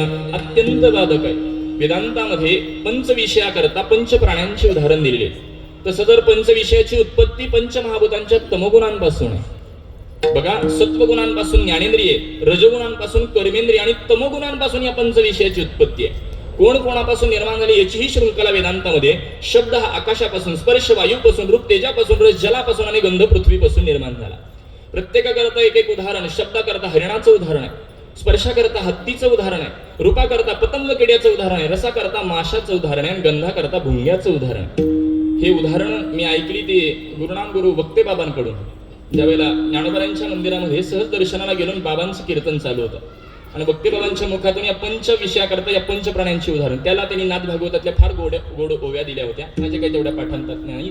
मुद्दा एवढाच पटवून देतो की दृष्टांतही देत बसत नाही. अंतिमचं एक उदाहरण देतो. मोठंच्या मोठं झाड पोखरणारा भुंगा असतो, मात्र रात्री कमळामध्ये मकरंद सेवन करण्यामध्ये ज्यावेळेला तो मग्न होतो, पातळ पातळ कोळी पानं पोखरू शकत नाही. याला कारण विषयासक्ती आहे. सकाळी जर ते फुल आपलं जर फुललं तर महाराज त्यामध्ये त्या भुंग्याचा नाश झालेला असतो. म्हणजे एक एक विषय एक एक प्राण्याने आत्मसात केला तर शेवटी तो अधोगतीला जातो. मनुष्य असा एकटाच प्राणी आहे की तो पंच विषय खिशात घेऊन फिरतो, किती अधोगतीला जाईल. आणि म्हणून महाराज या विषयांना आपण शरण जातो ना, अपेक्षा आनंदाची ठेवतो. ज्या साधनाने आनंद मिळणार आहे अशी साधना आपण करत नाही, मात्र दुःख मिळेल अशी साधना आपण करतो. एक चातुर्मासात श्रवणामध्ये आलेला विचार मांडतो. सिद्धांत लक्षात ठेवा की ज्या साधनाने आनंद मिळणार आहे अशी साधना करत नाही, दुःख मिळेल अशी साधना करतो. एक ऑफिसर होते म्हणे. ऑफिसर दशमी एकादशीचा खडतर असा उपवास घडतो. आता एकादशीचा उपवास घडलाय 2 दिवसाचा आणि म्हणून द्वादशीला सकाळ सकाळी लवकर उठतात, कारण भूक लागलेली असते. जसं आपल्या सगळ्यांना आता भूक लागलेली आहे. आधी भोजन होतं का नंतर झालंय ना, मग 11 पर्यंत गेलं तरी काय हरकत नाही. मला वाटलं नंतर आहे म्हणून वाटलं होतं. काही हरकत नाही, पण 10:30 शिवाय गाडी पुढे जाणार नाही हेही नमूद करतो, कारण गाडी वेळेत सुटली त्यामुळे वेळेतच पोहोचली. एक दशमी एकादशीचा उपवास घडलेला आहे. द्वादशीला सकाळी उठतात, भूक लागलेली आहे, मात्र सकाळ सकाळी ऑफिसवरून फोन येतो की लवकरात लवकर ऑफिसमध्ये हजर व्हा. ज्येष्ठ कीर्तनकार मंडळी असं बोलायची, तोंडात पाणी असेल तर रस्त्याने गिळा, एवढं लवकर या. आता इकडे लवकर हे लोकलच्या परिसरात मला सांगायची गरज नाही. इथं आपलं घड्याळावर जीवन चालतं, हे चांगलंच ज्ञाते, कारण 2 वेळा 2-3 बॅग घेऊन लोकलचा प्रवास मलाही घडला आहे. विठ्ठल विठ्ठल.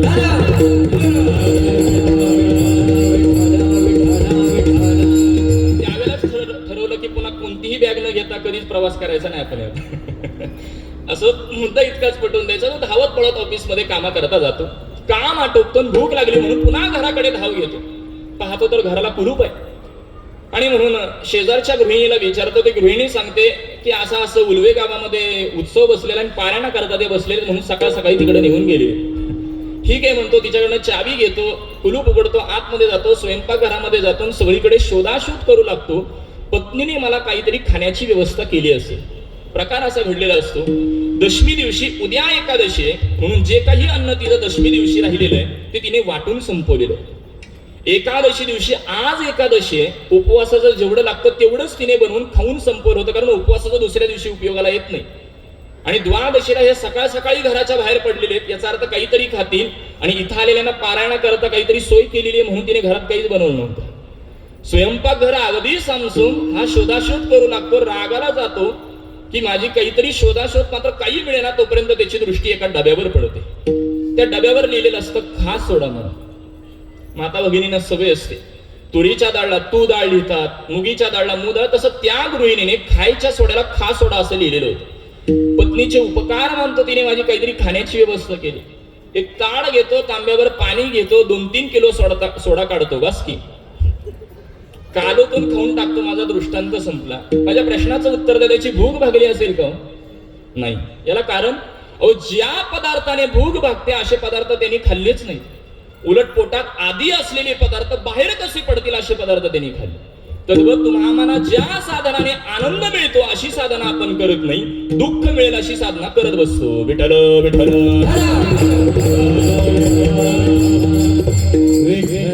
आणि म्हणून जगद्गुरु तुकोबराय तुम्हाला आनंद हवा असेल, आत्यंतिक दुःखाची निवृत्ती करायची असेल, परमधामापर्यंत पोहोचायचं असेल तर काय केलं पाहिजे याचं उत्तर तुकोबराय देत आहेत. म्हणून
सर्व भावी दिवसी दोह उतरील पर भवदुस्तर नदीचं. आदरणीय बाबांनी फार पारंपरिक चाल लावली बरं. नाहीतर आत्ताच्या काळात ही ज्येष्ठ मंडळी आहेत म्हणून या चाली ऐकायला तर मिळतात महाराज. नाहीतर आता काय प्रदूषित वातावरण हे मी सांगायची गरज नाही. विठ्ठल विठ्ठल.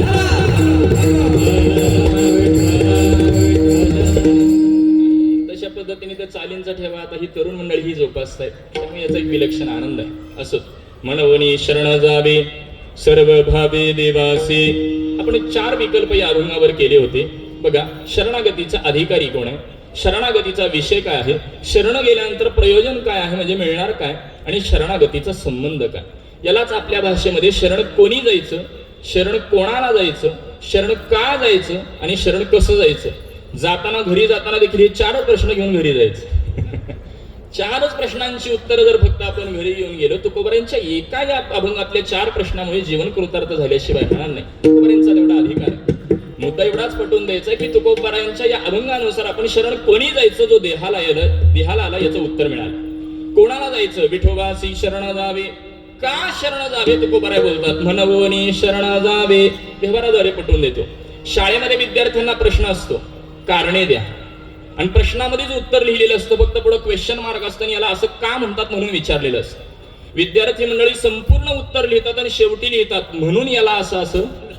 तद्वत तुकोबाराय म्हणतात, आनंद पाहिजे असेल म्हणवोनी शरण जावे, दुःख निवृत्ती करायची असेल, परमधामापर्यंत पोहोचायचं असेल, परमानंदावर आरूढ व्हायचं असेल म्हणवोनी शरण जावे.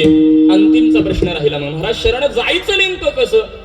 शास्त्रामध्ये शरणागतीचे 6 विकल्प केलेले आहेत. अनुकूलेन संकल्प, प्रातिकूलस्य वर्जनम, रक्षस्ति इति विश्वास, गोप्तृत्व वर्णन तथा आत्मनिक्षेप कार्पण्यम षड्विधा शरणागती. एक 6 विकल्प आहेत, निर्देश करून पुढे निघून जातो. अनुकूलेन संकल्प, भगवंताला अनुकूल बनून राहणं. अनुकूल बनणं म्हणजे त्याला आपल्याकडून जशी अपेक्षा आहे तसं आपलं वर्तन ठेवलं, यांना अनुकूल बनणं म्हणतात. पटवून देतो. एखादी स्त्री दुसऱ्या स्त्रीजवळ बोलताना म्हणते मी माझ्या पतीला फार अनुकूल आहे, परंतु तो काय म्हणतो हे मी अजिबात ऐकत नसते, ह्याला अनुकूल बनणं म्हणत नाही. ज्ञानोबा बोलतात, पतीची या मता अनुसरुणी याला महत्व आहे महाराज. किंवा उदाहरण बदलून मानतो, एक साधक असतो, आपल्या गुरु महात्म्यांना विचारणा करतो, गुरुजी माझ्या घरी भोजनाला केव्हा या? भरपूर आग्रह केल्यानंतर गुरुजी सांगतात मी या दिवशी तुझ्या घरी भोजनाला येईल. तो दिवस उजाडतो, आनंदामध्ये महाराज सगळी काही तयारी केलेली आहे. गुरुजी येतात, पाद्यपूजा केली जाते, बसायला आसन दिलं जातं, पात्र वाढले जातात, पदार्थ वाढले जातात, आणि गुरुजी पात्राकडे पाहतात तर सगळे काही गोड गोड पदार्थ पाहायला मिळतात. बाय मिस्टेक गुरुजींना झाली ती शुगर, डायबिटीज आजार झालेला. सध्याच्या काळातले गुरुजी तसं समजा, डायबिटीज आजार झालाय म्हणून गुरुजी त्याला म्हणतात, अरे मी पथ्य पाळणारा व्यक्ती आहे, मला हे काही पदार्थ तू वाढू नको, दुसरं काही बनवलं असेल तर ते दे. तो साधक बोलू लागतो, गुरुजी तुम्ही येणार आहात म्हणून आचारी लावून एवढे पदार्थ बनवून घेतले आणि तुम्हीच नाही खाल्ले तर. म्हणजे गुरुजींची शुगर वाढली तरी चालेल, मात्र आमचे पदार्थ गुरुजींनी, ह्याला अनुकूल बनणं म्हणत नाही. म्हणून एका महात्म्याने हिंदी दोहा असा प्रकट केलेला आहे, हम गुरुदेव को मानते हैं, गुरुदेव की नहीं मानते. विठ्ठल विठ्ठल. त्याच पद्धतीने भगवान को सभी मानते, भगवान की नहीं मानते. भगवंताला आपल्याकडून जशी अपेक्षा आहे तसं आपलं वर्तन ठेवलं, याला पहिली शरणागती बोलतात. अनुकूलेन संकल्प. दुसरी शरणागती प्रातिकूलस्य वर्जनम, भगवंताच्या ठिकाणी ज्या गोष्टी प्रातिकूल आहेत त्या आपल्या ठिकाणी असणं, ही दुसरी शरणागती. तिसरी शरणागती रक्षस्ति इति विश्वास, तो परमात्मा आपलं रक्षण करणारा, यावर आपला विश्वास पाहिजे. सध्या आपला विमा कंपनीवर विश्वास आहे पण परमात्म्यावर नाही. तो विश्वास ठेवणं म्हणजे तिसरी शरणागती. रक्षस्ति इति विश्वास, गोप्तृत्व वर्णन तथा, त्याला वरलं पाहिजे, सांगितलं पाहिजे तुझ्याशिवाय रक्षण करणारा कोण नाही, त्याशिवाय तो येत नाही, ही चौथी शरणागती आहे. आत्मनिक्षेप म्हणजे समर्पण असलं पाहिजे, आणि कार्पण्य म्हणजे लहानातलं लहान बनून राहिलं पाहिजे. याकरता हनुमंतरायांचंच उदाहरण आहे महाराज. आपण ज्या दरबारामध्ये उभा आहेत, मला सांगा या पृथ्वी तलावर जेवढी प्रभू रामचंद्रांची मंदिर आहेत, तिथं उजव्या हाताला न मागता स्थान मारुतीरायांना हनुमंतरायांना दिलं. याला कारण काय? लहानातलं लहान बनून राहिले.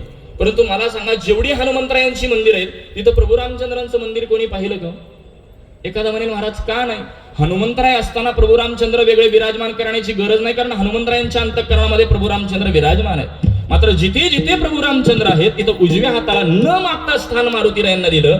याला कारण लहानातलं लहान बनून राहिले, याला कार्पण्यम बोलतात. अशी 6 प्रकारची शरणागती शास्त्रामध्ये. मात्र अभंगामध्ये महाराज बोलतात शरण जायचं कसं? सर्व भावे देवासी, याचं चिंतन करायचंय. 15 मिनिटं माझ्याकडे शिल्लक आहेत. उरलेल्या चरणांचा समन्वय साधून सेवेला पूर्ण विराम देऊ. सर्वांनी मोठ्या प्रेमाने एकदा भजन करू, नंतर उर्वरित चिंतन. विठोबा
सर्व भावे दिवसी तोह उतरील पर भवदुस्तर नदीचं. थोडीशी आम्हाला पंढरपूरचीच आठवण झाली बरं घरची, कारण तुळशीचा हार सहजासहजी उपलब्ध होत नाही. परंतु आदरणीय अलंकार दादांनी आपल्या पितृचरणाबाबत एक कृतज्ञ राहिलं पाहिजे म्हणून आदरणीय हरिभक्तीपरायण चंद्रकांत महाराज पाटील यांच्या पुण्यस्मरणाप्रित्यर्थ एक कृतज्ञता आपण व्यक्त राहिलं पाहिजे. माता पित्यांचे आपल्यावर ऋण आहेत, म्हणून देव ऋण, ऋषी ऋण, समाज ऋण आणि माता पिता ऋण. आपल्या माता पित्यांना आपल्या शरीराचं कातडं काढून पायात जोडे जरी केले तरी आपण त्यांच्या उपकारातून उतराई होऊ शकत नाही. मात्र तरी देखील या भक्तीच्या माध्यमातून त्यांची सेवा करावी म्हणून आपल्या पितृचरणाबाबत एक कृतज्ञता व्हावं, कृतज्ञ राहिलं पाहिजे म्हणून आदरणीय हरिभक्तीपरायण चंद्रकांत महाराजांच्या पुण्यस्मरणाच्या प्रित्यर्थ आदरणीय अलंकार दादांनी हा तुळशीचा हार आपल्याकडून काहीतरी सेवा घडून आपल्या त्या पित्यापर्यंत पोहोच झाली पाहिजे याच्याकरता केलेला अट्टहास आहे. त्यांच्याही चरणी नतमस्तक होऊन सेवेकडे येतो. विठ्ठल विठ्ठल.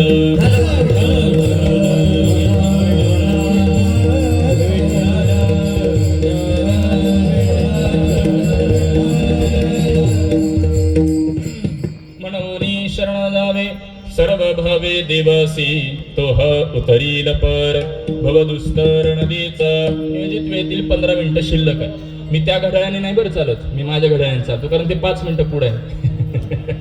कारण नियोजन करताना महाराज संयोजक मंडळी सुज्ञ असावी लागतात आणि इथं महाराज 8:30च्या बरोबर आधी मला दादा फोन करत होता की महाराज कुठपर्यंत आलात. नेमकं मी ट्रॅफिक मध्ये अडकलो, पण ती वेळ सांगत होती बरोबर 8:25ला मी पोहोचेल. मला बरोबर आदरणीय विठ्ठल महाराज आदरणीय दादांनी ते फोन केला की महाराज उभा करू द्या का, परंतु शाश्वतीला वाटत नव्हती, कारण पुढे ट्रॅफिक लागलं तर इथं काही गॅरंटी नाही. म्हणून मी म्हटलं एक 5 मिनिटात उभं करा. मी ज्यावेळेला हायवे वरून गेलो असा त्यावेळेला सुरुवात झाली होती. एवढं महाराज बिफोर राहणं हे फार कठीण आहे, परंतु संयोजकांना द्यावे तेवढे धन्यवाद थोडे आहेत. विठ्ठल विठ्ठल. गुरुजींचं वाक्य असे, ज्याला वेळ कळली त्याला जीवन कळालं, कारण वेळ पुन्हा येत नाही महाराज. आणि म्हणून त्या वेळेला आपण बांधील राहिलं पाहिजे. त्यातली त्यात आपला लोकलचा काळ आहे. या परिसरात आल्यानंतर आनंद या गोष्टीचा वाटतो. आता ही तरुण मंडळी इथे उभे टाळकरी, परंतु प्रत्येकाच्या आपल्या अंगात जर पाहिलं तर धोतर घातल्याशिवाय ती उभारली नाही. सहसा तरुणांना धोतर घालण्याची लाज वाटते, मात्र आपल्या इकडे महाराज 3 पीस मध्ये ऑफिसवरून येतात, मंदिरात पोशाख बदलतात, कीर्तनात धोतर घालतात आणि झाल्यावर पुन्हा 3 पीस मध्ये बाहेर पडतात. हे मी डोळ्यांनी पाहिलंय. हा निष्ठावान परमार्थ आहे. विठ्ठल विठ्ठल. मुद्दा इतकाच पटवून द्यायचा आहे. म्हणून शरण जावे. अंतिमच्या प्रश्नाकडे आपण आलो होतो की शरण जायचं नेमकं कसं. अभंगामध्ये उत्तर देत आहेत महाराज. सर्व भावे देवासी. सर्व भावे म्हणजे घरातला सक्का भाऊ, चुलत भाऊ, मावस भाऊ, भ्राता असा त्यातला अर्थ नाही महाराज. सर्व भावे म्हणजे कायने वाचने मनाने शरण जाता आलं पाहिजे. ज्ञानोबा आणखी पुढे एक पद वापरतात. तया अहं वाचा चित्त अंग देऊनिया शरण रे. गुरुदेवांनी या 2 अर्थ केले होते. अहं देणं म्हणजे अहंकार देऊन शरण जाणं, शरण गेल्यानंतर अहंकाराची निवृत्ती होणं, असे शरणागतीचे काही प्रकार आपल्याला करता येतील. मात्र सर्व भावे या पदामध्ये मला अभ्यासता आलेले शास्त्रामध्ये एक 5 प्रकारचे भाव आहेत. दास्य भाव, सख्य भाव, शांत भाव, वात्सल्य भाव आणि माधुर्य भाव. प्रत्येक अंतःकरणाला एक एक चरित्राचा निर्देश करतो. दास्य भावा करता दास्यत्व निकट हनुमंत पैकेरे म्हणून देखिले रामचरण. हनुमंतरायांचा विचार करा. सख्य भावा करता सख्यपणे अर्जुन नरनारायण अर्जुनाचा विचार करा. वात्सल्य भावा करता लेकुराचे हित वाहे माऊनेचे चित्त. आईचा आपल्या मुलाविषयी जो भाव आहे त्याला वात्सल्य भाव म्हणा. शांत भावा करता शांती ब्रह्मनाथ महाराजांचा विचार करा. आणि माधुर्य भावा करता तू वल्लभामी कांता ऐसे पडी म्हणजे भगवंताला आपला पती मानावं, स्वतःला त्याची पत्नी मानून त्याची भक्ती करणं. म्हणजे यामध्ये आपल्याला आवडते म्हणून भक्ती नाही महाराज, भगवंताला आवडते म्हणून त्याची भक्ती करणं, त्याच्या आवडी करता त्याची भक्ती करणं, याला परमप्रेम किंवा याला माधुर्य भाव म्हटलं जातं. पटवून देतो चरित्राद्वारे. श्रीकृष्ण परमात्मा हस्तिनापुरामध्ये येणार ही वार्ता ज्यावेळेला विदुर काकांच्या पत्नीला समजते, पत्नी विदुर काकांना बोलू लागते भगवंताला आपल्या घरी बोलवावं का. ज्यावेळेला विदुर काका म्हणतात आपल्या घरची परिस्थिती अशी कसं बोलवावं. मात्र तो भाव परमात्मा तिथं बसूनच ओळखतात. अंतरीची घेतो गोडी पाहे जोडी भावाची किंवा थोर प्रेमाचा भुकेला. आता वेळाभावी गात नाही बरं. थोर प्रेमाचा भुकेला हाची दुष्काळ त्याला. भगवंताला ते प्रेम अत्यंत प्रीतीचं. भगवान परमात्मा येतात हस्तिनापुरामध्ये. सर्व काही मंडळी भगवंताच्या स्वागत सन्माना करता सज्जेत, पाहण्याकरता गर्दी जमलेली आहे. आणि त्या गर्दीमध्ये विदुर काका देखील आहेत आणि ते उंच टाचा करून भगवंताच्या कृपा कटाक्षामध्ये यावं याकरता धडपड करतायत. मात्र भगवान परमात्म्याच्या कृपा कटाक्षामध्ये आल्याबरोबर विदुर काका स्वतःला कृतार्थ समजतात, घरी परततात. घरी आल्याबरोबर विदुर काकांच्या चेहऱ्यावरील ते स्मित हास्य आणि तेज पाहून विदुर काका पत्नी विदुर काकांना बोलू लागते, नक्कीच भगवंताला पाहिलेलं दिसतंय. विदुर काकांचे उद्गार आहेत, मी भगवंताला पाहिलं का हे मला माहित नाही, मात्र भगवंताने मला पाहिलं याचा मला जास्त आनंद आहे. आणि म्हणून दोघंही भजनामध्ये काळ व्यतीत करू लागतात. इकडं धृतराष्ट्राकडून यथोचित असं स्वागत सन्मान पार पडतं. त्यावेळेला भगवान परमात्मा उद्धवजींना सांगतात, मला भूक लागलेली, आपण नगरात जाऊन येऊ. धृतराष्ट्राच्या कानावर शब्द पडल्यावर धृतराष्ट्र बोलू लागतो, तुमच्याकरता पंचपक्वान तयार केले, तुम्ही कोणाकडे जाता? भगवान परमात्मा बोलतात, तू केवळ मला स्वागत सन्मानाचं आमंत्रण दिलेलं आहे, भोजनाचं दिलेलं नाही. त्यामुळे मी तुझ्याकडे भोजनाला येऊ शकत नाही, कारण मोठ्या व्यक्तीने आम्ही आमंत्रणाशिवाय कुठेही जाऊ नये, नाहीतर अपमान होण्याची शक्यता असते. हे भगवंताने निर्देश केला. परंतु हा नियम परमार्थात नाही बरं. परमार्थाकडे येताना आमंत्रणाची वाट पाहणे हेही तितकंच खरं आहे. परमात्म्याला त्यावेळेला धृतराष्ट्र बोलू लागतात की नगरातून इतर कोणाचं आमंत्रण आहे का? भगवान परमात्मा म्हणतात, स्वतःच्या घरी जाण्याकरता आमंत्रणाची गरज नसते. जे भक्ताचं घर ते माझं घर. उद्धवजींना घेऊन विदुर काकांच्या घरी आले. विदुर काकांचं पत्नीचं ते भजन श्रवण करत परमात्मा दरवाजावर तसंच थांबतात. थोडा कालावधी गेलेला आहे. दरवाजावर एक प्रकारची सावली पाहून विदुर काका पत्नीला म्हणतात, अगं उठ, पहा तरी कोणतरी आलेलं दिसतंय. पत्नी दरवाजा बाजूला करते, श्रीकृष्ण परमात्म्याला पाहते. महाराज पाहता क्षणी देहभान विसरते, मंत्रमुग्ध होते आणि तिच्या सगळ्या काही उलट क्रिया चालू होतात. देहभान विसरल्या कारणाने भगवंताच्या पायावर पाणी टाकावं तर स्वतःच्याच ती पायावर पाणी टाकते. भगवंताला बसायला आसन द्यायचं तर स्वतः खाली आसन घेते आणि भगवंताला खाली बसवते. देहभान विसरल्या कारणाने उलट क्रिया चालू. परमात्मा बोलतात, मला भूक लागलेली आहे. नुकतीच त्या दिवशी कोणीतरी केळी आणून दिलेली असते. विदुर काका केळी घेतात, पत्नी जवळ देतात. इथंही प्रकार उलटा घडतो. विदुर पत्नी केळीचं साल काढते, आतला गाभा स्वतः खाते, साल परमात्म्याला खाण्याकरता देते. आणि केळीचं साल खाऊन कृष्ण परमात्मा बोलतात की ती गोड केळे, मधुर केळे कोणाच्या बागेतून आणलं? एकदा, दोनदा, तीनदा झालं. विदुर काका पाहतात, राहत नाही, पत्नीला हलवतात, काय करतेस तू हे? पत्नी देहावरती येते, भगवंताची माफी मागते, माझी चूक झाली बोलते, पुन्हा केळी घेते. प्रकार चांगला घडतो. भगवान परमात्म्याला केळीचा गाभा देते, साल स्वतः जवळ ठेवते. भगवान परमात्मा केळीचा गाभा खाऊन उद्गार काढतात, आतापर्यंत एवढी सगळी केळी गोड मधुर लागली, एवढं एकच काय खराब लागलं? विदुर काका बाजूला असतात, राहत नाहीत. भगवंताला विचारतात, भगवंता नेमकं झालं तरी काय? आतापर्यंत बोलत साल खात होतात आणि म्हणताय गोड मधुर केळ, आणि गाभा खाल्ल्यानंतर म्हणताय खराब केळ, नेमका प्रकार काय? परमात्म्याने दिलेलं उत्तर मार्मिक आहे. कृष्ण परमात्मा बोलतात, मला भक्ताने काय दिलंय हे मी पाहत नसतो, त्याच्या पाठीमागचा भाव पाहत असतो. विठ्ठल विठ्ठल.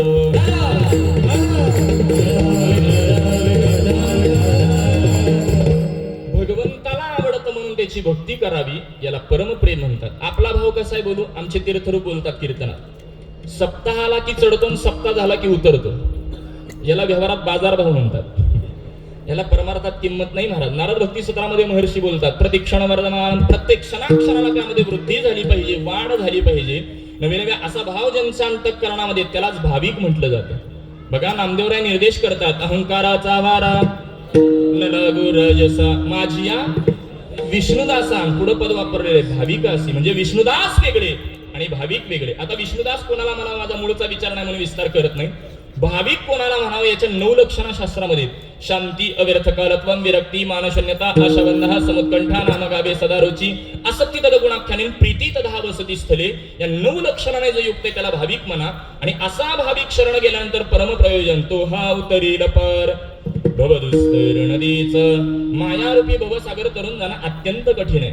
भगवान परमात्मा स्वतः सांगतात, दैवी हेश गुणमयी मम माया दुरत्तया मामे वय्य प्रपद्यन्ते मायामेतां तरन्ति ते. किंवा भगवद्गीता ही बोलते, तेषामहं समुद्धरता मृत्यू संसार सागर भवामि न चिरात् पार्थ मय्यावेशित चेतसा. मायारूपी भवसागर तरुण जाणं अत्यंत कठीण आहे महाराज. माया माया म्हणजे तरी काय? अघटित घटनापटीशी ती माया आहे, ते सांगते, नको ते दाखवते, त्याला माया म्हणतात महाराज. या मायेचं ट्रेलर प्रत्येकाच्या घरात असतं, म्हणून तर 8:30च्या कीर्तनाला 9:30ला हजर होतो. समजलं का? समजलं असेल धन्यवाद, नाही समजलं डबल धन्यवाद. मुद्दा इतकाच पटवून देतोय की माया यातनं पहिल्या तीराकडे जाणं अत्यंत कठीण आहे. मात्र परमात्म्याला शरण गेल्यानंतर आपण पहिल्या तीराकडे पोहोचतो. याला रामायणातला एक चरित्राचा निर्देश करतो आणि सेवेला पूर्णविराम देतो. रामायणामध्ये प्रभू रामचंद्र, श्री गुरु विश्वामित्र आणि लक्ष म्हणजे प्रवासामध्ये. आणि प्रवासामध्ये एक आश्रमामध्ये पोहोचलेले, तो आश्रम असतो गौतम ऋषींचा. आणि गौतम ऋषींच्या आश्रमामध्ये त्यांच्या शापामुळे अहिल्या ही शिळा होऊन पडलेली असते, म्हणजे स्त्रीचा तो दगड झालेला असतो. श्री गुरु विश्वामित्र सांगतात, तुम्ही हिचा उद्धार करा. कसा उद्धार करा? प्रभू रामचंद्रांची चरणाची धूळ फक्त लांबून टाकतात, तर महाराज ती दगडाची पुन्हा स्त्री बनते. मोठा चरित्र भाग आहे. पुन्हा तिघेही तसाच पुढे प्रवास चालू ठेवतात. प्रवासामध्ये एकदा नदी लागलेली आहे. आता त्या नदीतून पहिलं तीराकडे जायचंय म्हटल्यानंतर नावाड्याचा शोध घेतला पाहिजे. लक्ष म्हणजे शोध घेतात. एक नावाडी निदर्शनास येतो, त्याला विचारणा करतात, आम्हाला पलीकडच्या तीरावर जायचंय, सोडाल का? तो बोलू लागतो, माझा व्यवसायच तो आहे, मात्र तुम्ही सुरुवातीला तुमचा परिचय द्या. त्यावेळेला तो नावाडी त्यावेळेला लक्ष्मणजी बोलू लागतात, हे आमचे श्री गुरु विश्वामित्र आहे, हे अयोध्येचे राजे दशरथ पुत्र प्रभू रामचंद्र, मी यांचा बंधू लक्ष्मण आहे. नावाडी बोलतो, लक्ष्मणजी तुम्ही आणि श्री गुरु विश्वामित्र माझ्या नावेत बसा, मी तुम्हाला पलीकडच्या तीरावर सोडतो, प्रभू रामचंद्रांना मी माझ्या नावेत बसू देऊ शकत नाही. असं म्हटल्याबरोबर बाजूलाच प्रभू रामचंद्र असतात. त्यांच्या कानावर शब्द गेल्यामुळे ते बोलू लागतात, अरे असं मी काय गुन्हा केला की तुझ्या नावेत बसू शकत नाही? त्यावेळेला तो नावाडी बोलतो, प्रभू तुमची ख्याती अशी केलेली आहे, तुमच्या चरणाच्या धुळीपासून जर दगडाची स्त्री बनते आणि तीच जर धूळ माझ्या नावेला लागली, एका स्त्रीचं पोट भागवण्याकरता नाव चालवतो, परत दोन दोन कुठं सांभाळू? परमात्मा म्हणतात, त्याच्यावर काहीतरी उपाय सांग.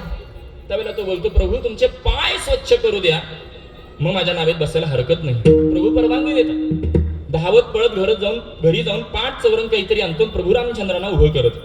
मला सांगा, पाठ चौरंगाची स्त्री झाली नसती का? त्याच्या अंतःकरणात एकच भाव होता, या पाद्यपूजनाच्या निमित्ताने भगवंताला शरण जाता आलं पाहिजे, म्हणून पाद्यपूजन एक केलेलं एक निमित्त होतं. पाय स्वच्छ करतात, प्रभू रामचंद्र खाली उतरू लागतात. उतरू नका, पुन्हा धूळ लागली तर, म्हणून प्रभू रामचंद्रांना खांद्यावरती विराजमान करून नावेमध्ये बसवतो. नाव हाकत हाकत हाकत पहिलं तीराकडे नेतो. श्री गुरु विश्वामित्र, प्रभू रामचंद्र, लक्ष्मणजी नावेतून खाली उतरतात. मात्र प्रभू रामचंद्र हातातली अंगठी काढतात आणि त्याला बोलू लागतात, हा तुझ्या कामाचा मोबदला. तो नावाडी बोलतो, प्रभू सगळ्या जगताचे नियम ठरवणारे तुम्ही, व्यवहारातला साधा नियम तुमच्या लक्षात राहत नाही.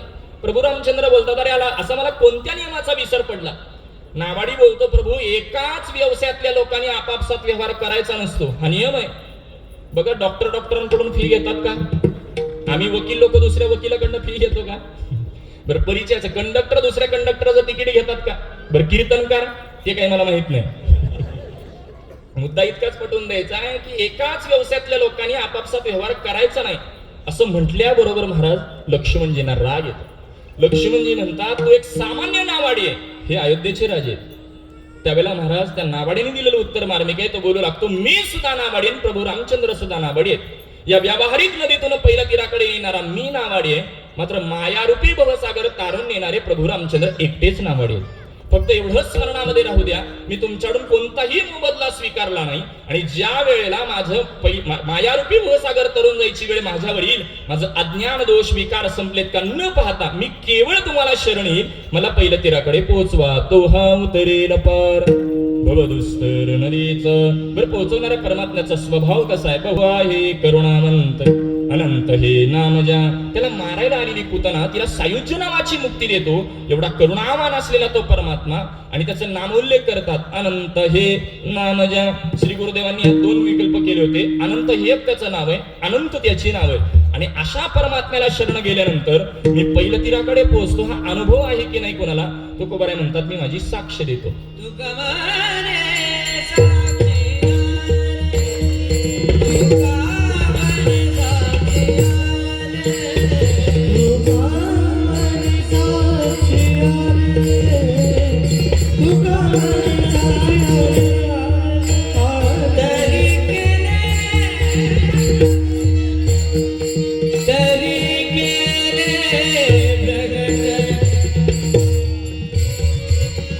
तरी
तुका मने साक्षी आली तरी केले प्रगट तो हा उतरील पार भवदुस्तर नदीचा. तुकोबाराय म्हणतात की या पहिल्या तीराकडे पोहोचला याकरता मी माझी साक्ष देतो.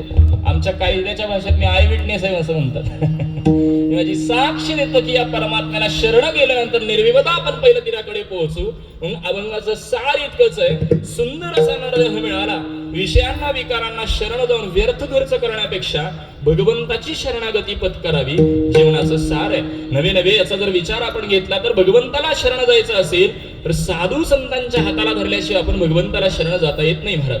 मग महाराज ज्ञानोबाराय तुकोबाराय समर्थ श्री रामदास स्वामी आम्हाला भेटत नाहीत, काय करावं? ज्ञानोबारायांची ज्ञानेश्वरी नित्य वाचनात ठेवणं म्हणजे महाराज ज्ञानोबारायांच्या हाताला धरून भगवंताला शरण जाणं. तुकोबारायांचा गाथा, नाथांचं भागवत, समर्थ श्री रामदास स्वामींचं जे काही दासबोध, जे काही वाङ्मय आहे ते नित्य वाचनामध्ये ठेवणं म्हणजे त्यांच्या हाताला धरून, आपल्या सद्गुरूंच्या हाताला धरून आपण भगवंताला शरण जाणं आहे. आणि ही शरणागती प्रत्येकाने पत्करलीच पाहिजे, हे अभंगाचं सार आहे. वास्तविक या देहावरती जिवंतपणे तुळशीपत्र ठेवणं, तुळशीची माळ परिधान करणं, भगवंताची वारी स्वीकारणं, मुखामध्ये नामचिंतन असणं म्हणजे भगवंताला शरण जाणं. आणि ही शरणागती प्रत्येकाने पत्करलीच पाहिजे, हे अभंगाचं सार आहे. झालेली सेवा तुम्हा सर्व श्रोतृवंदांच्या चरणी, ज्ञानोबाराय तुकोबारायांच्या चरणी, मी ज्या फड परंपरेमध्ये साधू कुळामध्ये जन्मलो श्री गुरु आंबेकर उर्फ आजरेकर फड परंपरेच्या चरणी सेवा सुपूर्त करतो.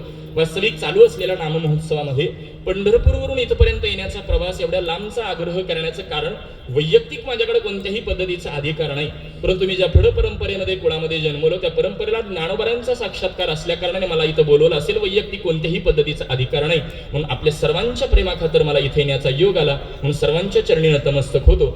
या उत्सवाला एक सद्गुरूंचं एक अधिष्ठान आहे, म्हणून स्वानंद सुख निवासी सद्गुरू श्री नामदेव बाबा असतील, स्वानंद सुख निवासी सद्गुरू श्री गोपाळ बाबा असतील, स्वानंद सुख निवासी सद्गुरू श्री गोविंद बाबा महाराज असतील, अशा अनेक सद्गुरूरायांच्या कृपाशीर्वादाने चालत असलेला हा उत्सव आहे.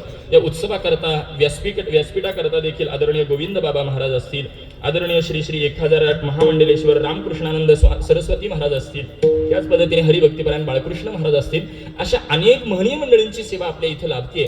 जर सर्व क्षेत्रातील महनीय मंडळी नवे नवे रत्न म्हटलं तरी वावगं ठरणार नाही.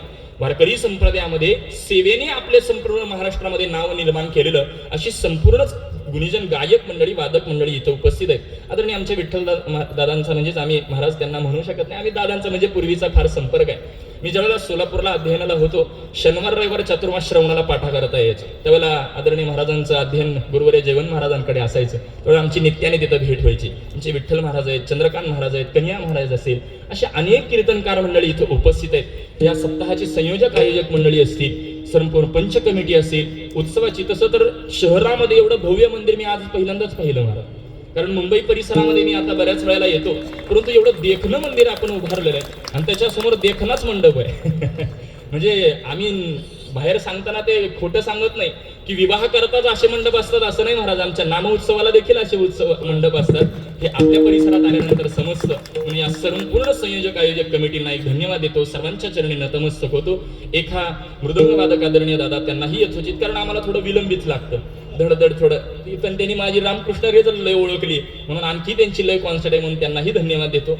माईक सिस्टीम ही किरकिर नाही, कुरकुर नाही, त्यांची नाही, माईकची आहे. कारण त्यांच्यावरच आम्ही तुमच्यावर अवलंबून, कारण थोडा प्रकृती ठीक नाही म्हणून आवाज पोहोचेल की नाही याची शाश्वती नव्हती, परंतु एकदाही त्यांना सांगावं लागलं नाही म्हणून त्यांनाही धन्यवाद देतो. मला इथं घेऊन आलेले आमचा पनवेलचा काही परिवार, त्यांनाही धन्यवाद देऊन सर्वांच्या चरणी नतमस्तक होतो. एकदा आमच्या परंपरेमध्ये जे काही ज्ञानोबरांच्या भजनामध्ये तुकोबाऱ्यांचं भजन, परंपरेने ज्ञानोबरांच्या साक्षात्कारामुळे ते एक भजन करूया. मात्र एखादा अपशब्द गेला असेल तर पुनश्च एकदा आपल्या सर्वांची माफी मागतो.